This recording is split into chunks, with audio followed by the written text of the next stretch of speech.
There is a silent rivalry unfolding in Nigeria. No noise, no headlines, no open conflict.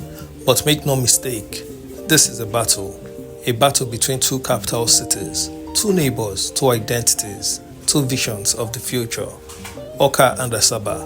One sits at the heart of Igbo enterprise and industrial ambition. The other rises quietly across the Niger. An Igbo city backed by oil wealth, federal influence, and elite migration.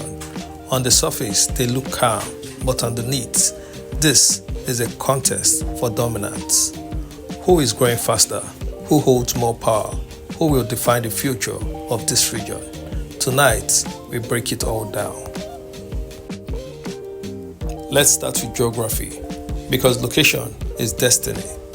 Awka sits firmly in southeastern Nigeria, strategically positioned between Onitsha and Enugu. It is landlocked but surrounded by some of the most economically and commercially active cities in West Africa.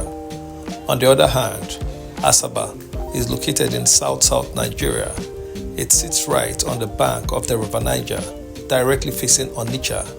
This single advantage changes everything, because Asaba is not just a city, it is a gateway, a bridge between east and west, a corridor between Lagos and the southeast.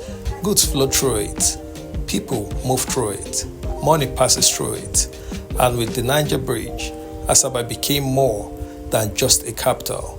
It became a strategic economic checkpoint. Right here, you begin to see the difference. Awka is central, Asaba is connected.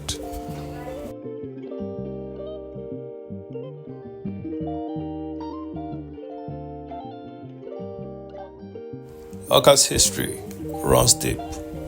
It is an ancient town known for blacksmithing, craftsmanship, and spiritual heritage. For centuries, Awka was respected as a center of skill and tradition.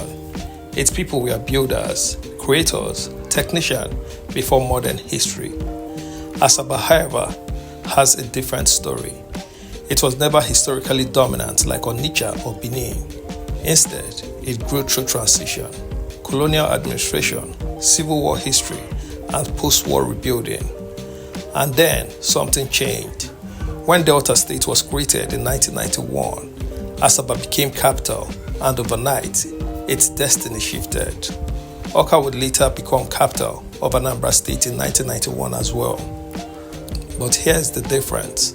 Awka grew into the role. Asaba was transformed by the role.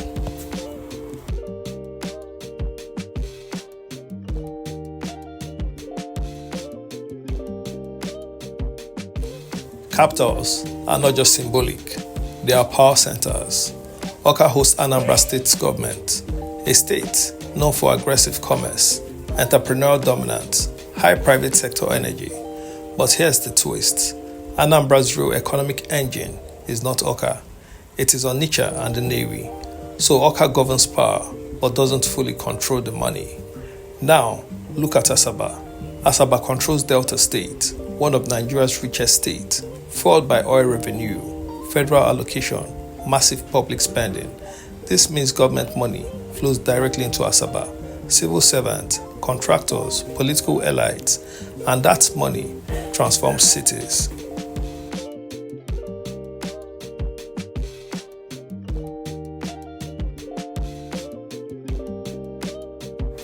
Awka's economy is driven by education, SME businesses, civil service, spillover from Onitsha.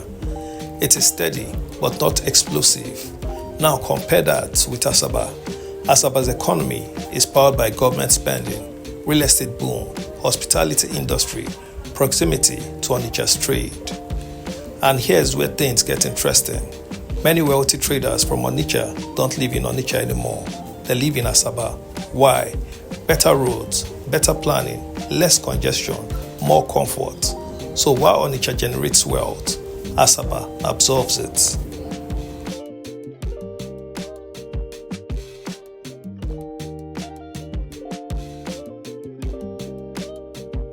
Drive through Awka, you will see development, but it feels organic, gradual, sometimes uneven. Now drive through Asaba, wide roads, modern layouts, government-built estates, luxury development. Asaba feels planned and perception matters because investors don't just follow opportunity, they follow comfort. This is where Asaba gains a psychological advantage. It looks like a modern capital.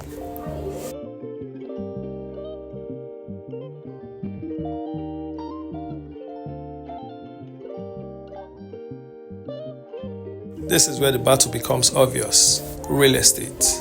Asaba is exploding. New estates, luxury homes, high-end apartments. Developers are moving in fast. Why? Because demand is rising from politicians, from businessmen, from diaspora investors. Now compare that to Awka. Awka is growing, but not at the same pace. Why?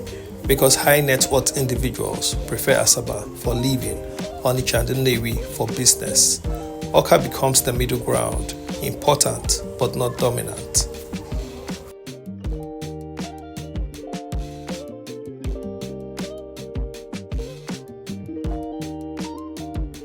Awka represents core Igbo identity, language, tradition, cultural continuity.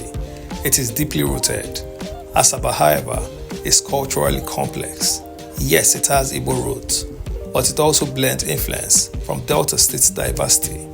This creates a different identity, more cosmopolitan, more fluid, less rigid. And in today's world, that flexibility can attract broader investments.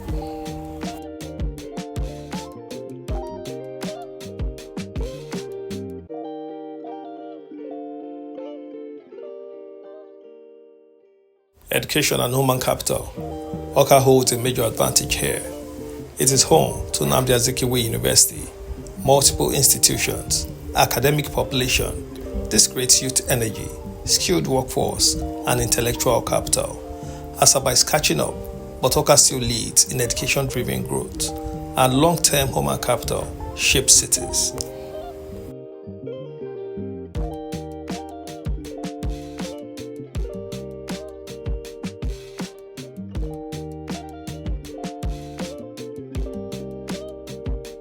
Let's be honest, where do people want to live? Awka is functional, affordable, accessible, and active. But Asaba feels comfortable, cleaner roads, better estates, modern vibes. That's why celebrities buy homes in Asaba. Politicians settle in Asaba. Business elites relocate there. Lifestyle is winning this round.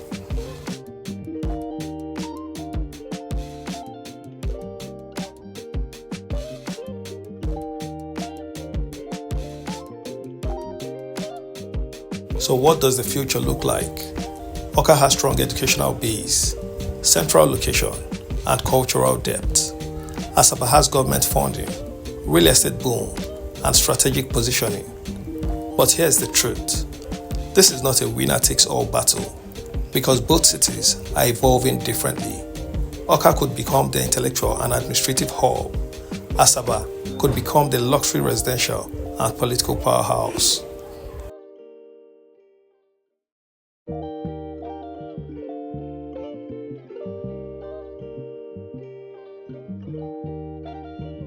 So Awka and Asaba. If you measure culture, Awka leads. Education, Awka leads.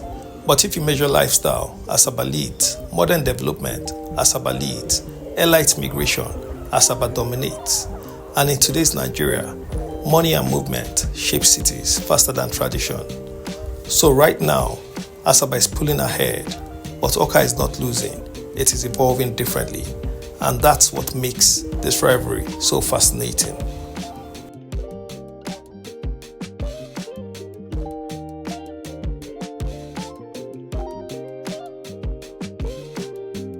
It's also worthy of note to mention that Awka in recent years has witnessed massive development, infrastructural development from bridges to entertainment centers, to event centers, to ICC halls, to parks and resorts, hotels and modern infrastructure. Awka faces serious infrastructural development that can rival any city in Nigeria. Awka today in modern day history is improving and growing rapidly. Yes, Asaba may come tops in certain areas of development due to its federal and state oil revenue earnings. But Awka, on the other hand, is doing massively well in terms of development coming from its earnings from state funds.